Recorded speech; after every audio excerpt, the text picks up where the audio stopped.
pada pagi hari ini. Dalam nama Yesus kami berdoa dan mengucap syukur.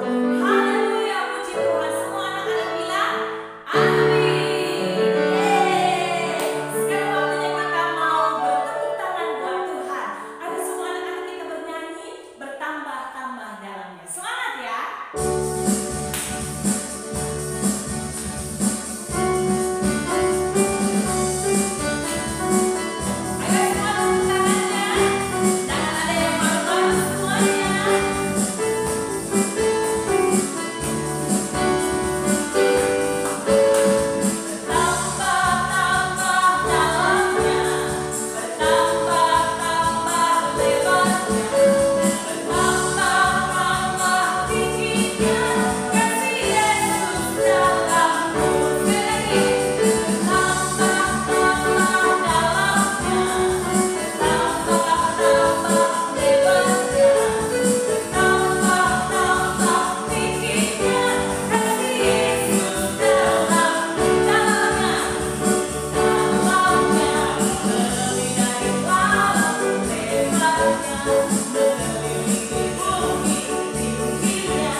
Oh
angkat tangan, tutup mata, kita berdoa. Tuhan Yesus, pagi hari ini kami siapkan hati kami, pikiran kami untuk mendengar firman-Mu.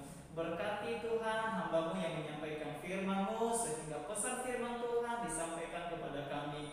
Terima kasih Tuhan, biarlah hati kami, mata rohani kami tertuju hanya pada firman Tuhan. Biarlah firman-Mu memberkati kami pada hari ini. Di dalam nama Yesus kami berdoa dan mengucap syukur. Yang siap mendengar firman Tuhan sama-sama katakan Amin. Anak-anak, jangan lupa tulis firman Tuhan yang kalian dengar hari ini.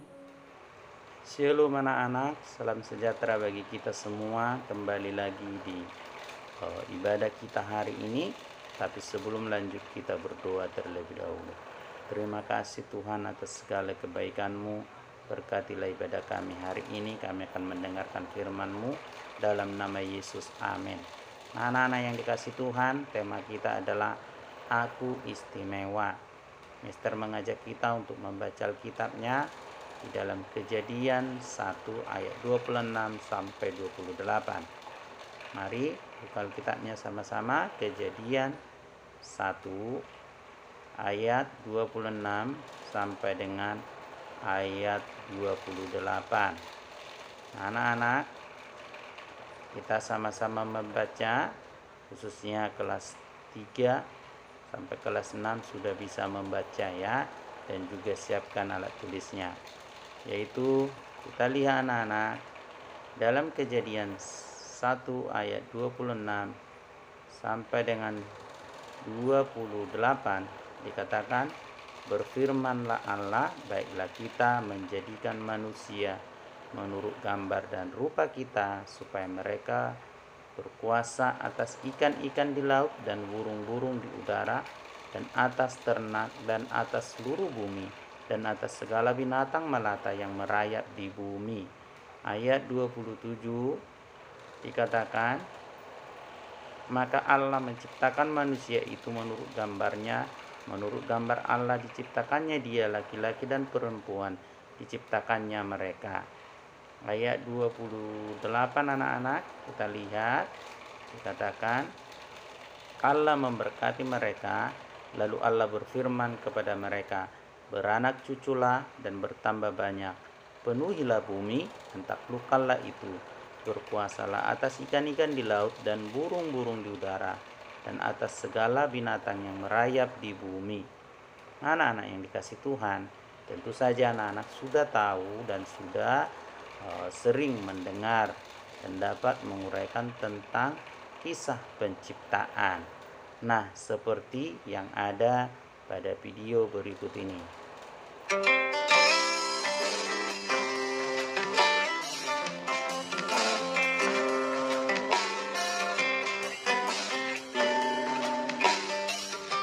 Kejadian. Pada mulanya Allah menciptakan langit dan bumi.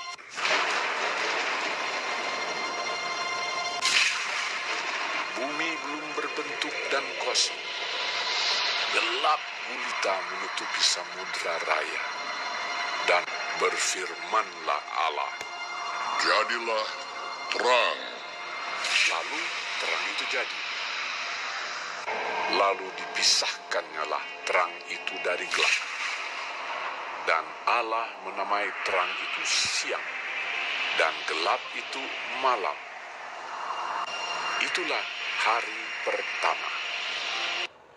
Berfirmanlah Allah, jadilah cakrawala di tengah segala air untuk memisahkan air dari air. Lalu Allah menamai cakrawala itu langit.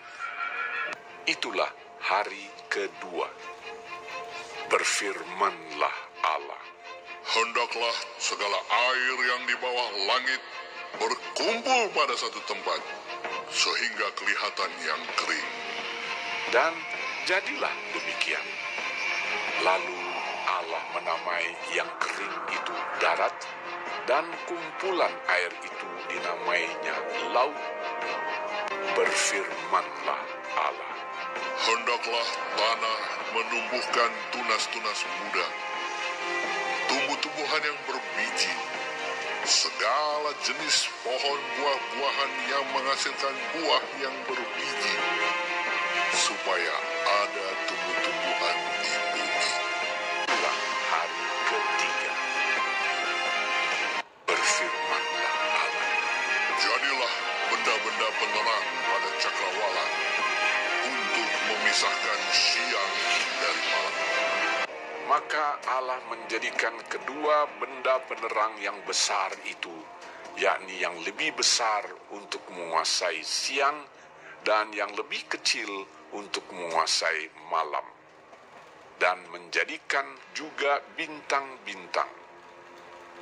Allah menaruh semuanya itu di cakrawala untuk menerangi bumi dan untuk menguasai siang dan malam, dan untuk memisahkan terang dari gelap.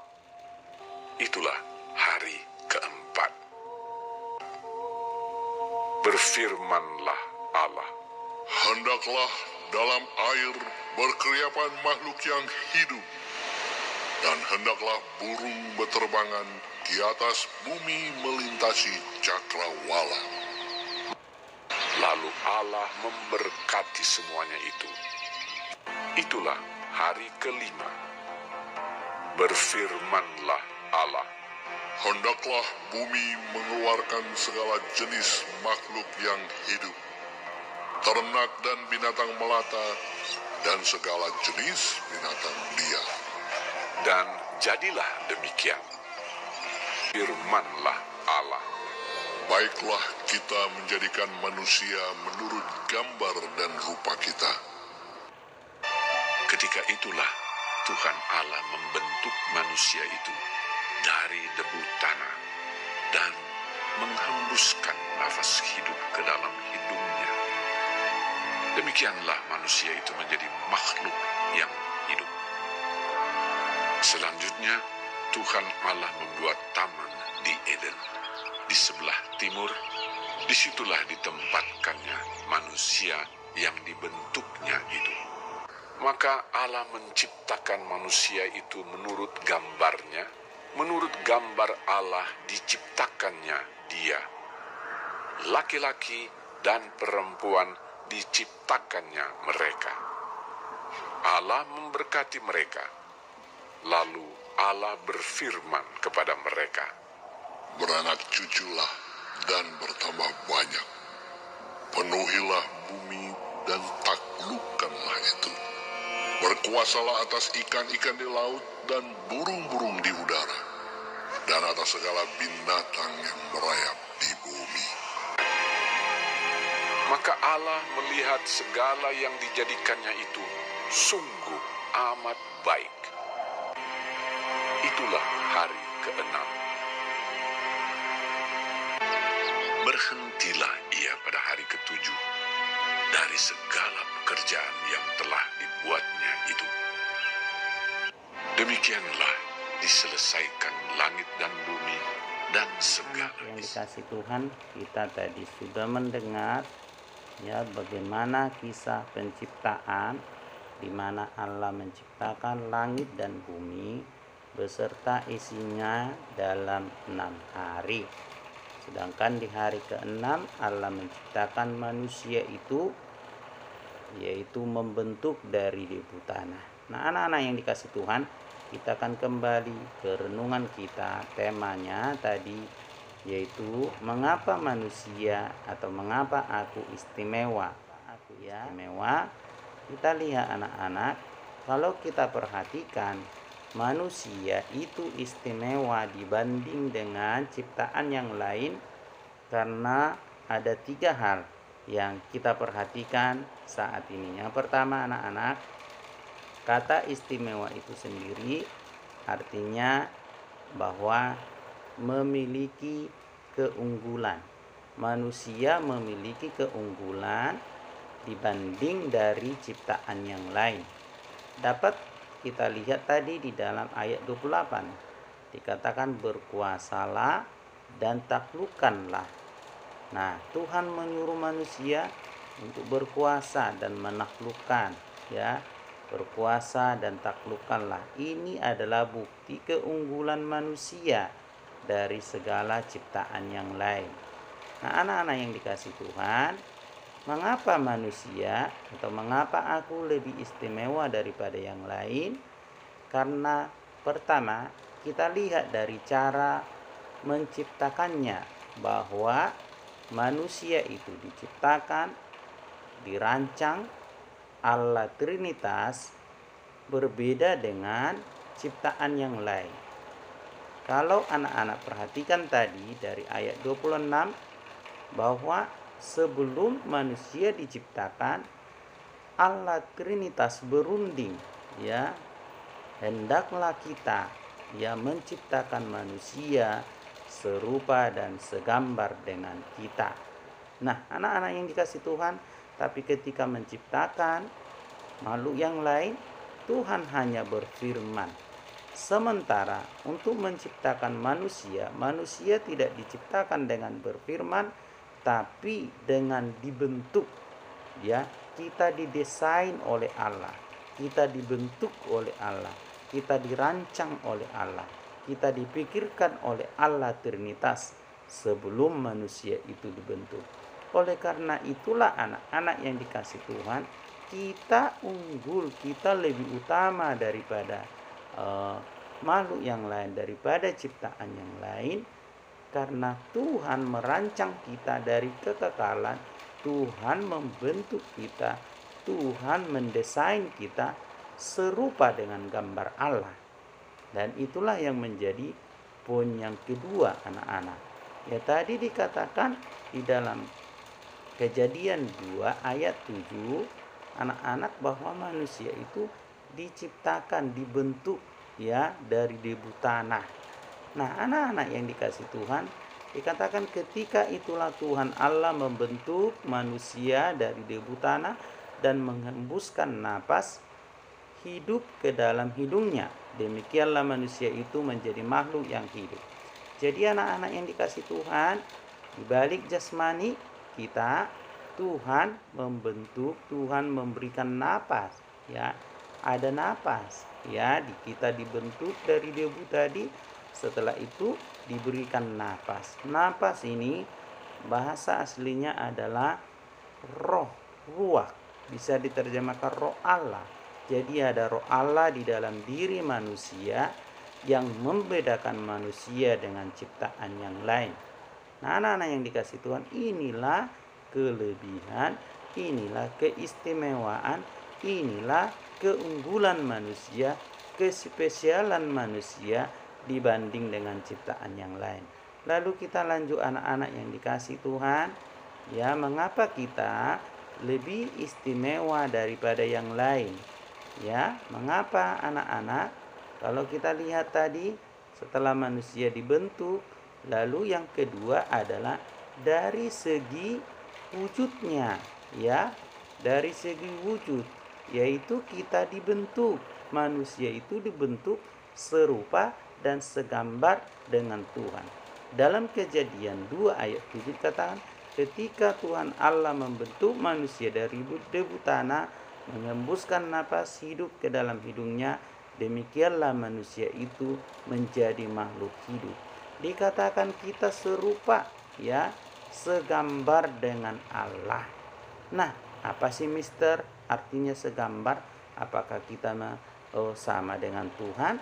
Tentu yang dimaksud dengan segambar ini dalam pengertian sederhananya, yaitu kita memiliki kemiripan seperti Tuhan sendiri. Wah, hebat juga manusia itu dibuat Tuhan. Kita ada kemiripan. Kemiripan dalam hal apa? Apa dalam bentuk wajah, dalam bentuk rupa? Tentu bukan. Tapi kita memiliki kemiripan, memiliki kesamaan, yaitu kita segambar dengan manusia, dengan Allah, karena manusia diberikan oleh Allah nilai, ya, gambar Allah atas manusia inilah yang memberi nilai pada manusia, berbeda dengan makhluk lain. Apa nilai yang diberikan itu, anak-anak? Kita lihat, manusia memiliki akal. Ya, ini yang membedakan kita. Ada akal, ada pikiran, ada budi, ya, dan ada kemauan, kehendak, dan juga moral. Nah, anak-anak, kalau kita segambar dengan Allah, berarti kita tidak boleh mengata-ngatai teman kita dan menyamai dengan hewan, dengan ciptaan yang lain. Ya, apalagi hewan-hewan itu ya yang boleh dikatakan sangat tidak sebanding dengan manusia. Ketika anak-anak mengata-ngatai temannya atau siapapun ya dengan menyamakan hewan dan lain sebagainya, berarti kita sedang merendahkan citra Tuhan yang ada di dalam dirinya. Kita sedang merendahkan ya karya Tuhan yang ada dalam dirinya. Karena kita dikatakan kita mirip dengan Tuhan, segambar dengan Tuhan. Kita memiliki akal, kita memiliki kemauan. Oleh karena itu anak-anak, belajarlah dengan sungguh-sungguh. Ya, gunakanlah akal kita, gunakan akal pikiran kita dengan maksimal. Firman Tuhan katakan, kasihilah Tuhan Allahmu dengan segenap akal budimu. Ketika anak-anak belajar sungguh-sungguh, serius, maksimal, sama saja anak-anak sedang melayani Tuhan atau mengasihi Tuhan dengan akal budi. Kemauan, ada kemauan, ya, ada kehendak. Manusia dapat memiliki kemauan, ya, ada kehendak bebas, ya. Tapi anak-anak setelah manusia jatuh dalam dosa, kemauan ini lebih cenderung melakukan ya kehendaknya sendiri. Tetapi orang-orang yang sudah percaya kepada Tuhan, maka kita belajar untuk menyelaraskan ya kehendak kita ini sesuai dengan kehendak Allah. Tidak lagi mengutamakan kehendak kita, tapi kita akan belajar menyelaraskan, menyamakan, ya, mengerti kehendak Tuhan, dan itulah yang menjadi kehendak kita. Lalu moral, anak-anak, secara moral manusia diciptakan dalam kebenaran dan kepolosan yang sempurna, merupakan suatu refleksi dari kesucian Allah.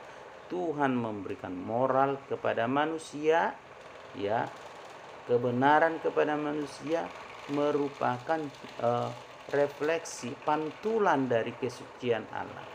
Itulah sebabnya anak-anak, ketika anak-anak melakukan kesalahan, hati nurani itu menuduh, hati nurani itu berbicara bahwa kita sedang berdosa. Itu merupakan hukum Allah yang terdapat di dalam hati nurani manusia. Ya, siapapun dia, ya, apapun latar belakangnya, ketika dia melakukan kesalahan, berbohong, mencuri, melawan orang tua dan lain sebagainya, kejahatan yang lainnya, pasti hatinya itu berbicara, menuduh dia bahwa itu salah. Nah, anak-anak yang dikasih Tuhan, inilah yang menyebabkan kita bahwa kita istimewa di hadapan Tuhan, kita unik di hadapan Tuhan, kita berbeda dengan ciptaan yang lainnya. Oke, kita lanjut anak-anak yang dikasih Tuhan.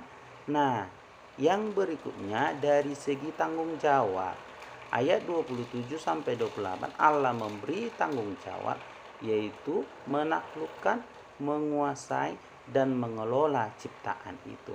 Artinya anak-anak, manusia menjadi mandataris Allah.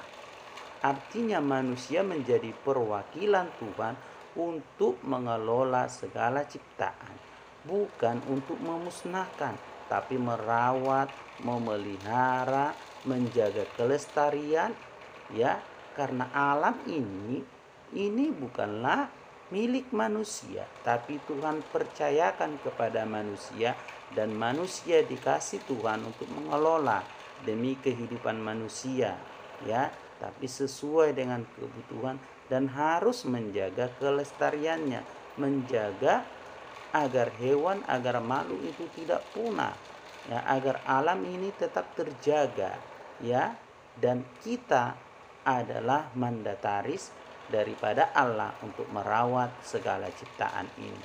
Nah, anak-anak yang dikasih Tuhan, karena kita adalah mandataris Allah, wakil Tuhan untuk mengelola ciptaan ini, inilah yang membuat manusia unik, membuat manusia lebih unggul, lebih utama ya daripada ciptaan yang lain. Sekalipun singa menjadi raja hutan ya, tapi Tuhan tidak memberi wewenang kepada singa untuk ya menjaga melestarikan hewan-hewan, hanya kepada manusia. Nah, anak-anak yang dikasih Tuhan, itulah sebabnya mengapa kita dikatakan aku adalah manusia atau orang yang istimewa, karena Tuhan memberi kita tanggung jawab. Tuhan memberi kita kuasa untuk mengelola segala ciptaan ini, tapi kita harus bertanggung jawabkan. Nah, taklukkanlah itu, berkuasalah atas ikan di laut dan burung-burung di udara, atas segala binatang yang merayap di bumi. Anak-anak, segala ikan, segala burung, hewan boleh kita gunakan untuk kebutuhan, tapi kita harus menjaga kelestariannya. Kita harus menjaga kelangsungan hidupnya, jangan sampai punah. Anak-anak yang dikasih Tuhan, itulah penjelasan singkat firman Tuhan hari ini. Mengapa kita istimewa atau mengapa aku istimewa? Tadi karena 3 hal. Yang pertama, dari segi penciptaannya juga kita berbeda. Bagaimana cara Tuhan menciptakan kita. Yang kedua, bahwa kita dari segi karakter pun Tuhan membuat kita berbeda. Tuhan membentuk kita serupa dan segambar. Dan dari segi tanggung jawab, kita adalah mandataris Tuhan. Nah, anak-anak yang dikasih Tuhan, demikianlah firman Tuhan. Mari kita berdoa. Terima kasih Tuhan Yesus. Terpujilah namamu buat firman-Mu hari ini. Berkati semua anak-anak-Mu Tuhan. Berkati orang tua juga Tuhan Yesus. Berkati guru-guru dan juga Tuhan sekolah kasih karunia. Kami serahkan ke dalam tangan Tuhan. Biarlah Tuhan yang memberkati kami semua. Tuhan tolong kami kalau ada yang sakit. Tuhan sembuhkan yang bergumul dalam hal ekonomi, keuangan, pekerjaan. Tuhanlah yang menjadi jawaban. Kami berdoa saat ini ya Bapa, di dalam nama Yesus Kristus. Haleluya. Amin. Sampai jumpa di ibadah-ibadah berikutnya. Tuhan Yesus memberkati. Jangan lupa kirimkan bukti catatan laporanmu bahwa kamu mengikuti ibadah ke guru agama. Dadah.